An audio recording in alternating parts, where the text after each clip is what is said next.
লক্ষ্যে কংগ্রেস জগন্নাথ বর্মনকে তারা হাতুড়ে কাছে চলে ভোট দিন, ভোট দিন, ভোট দিন। এই ভারতের সংবিধান রক্ষা হচ্ছে ভোট দিন, ভোট দিন।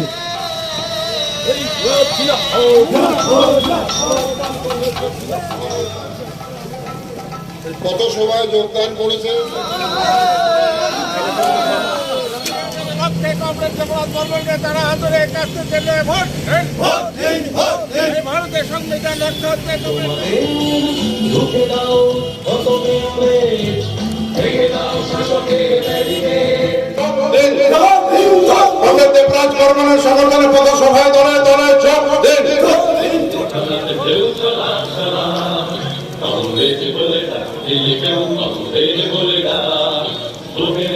আগামী 19শে এপ্রিল আমাদের লোকসভার যে প্রার্থী বাম কংগ্রেস জোটের প্রার্থী তার সমর্থনে মিছিল, আমাদের জোটের মিছিল।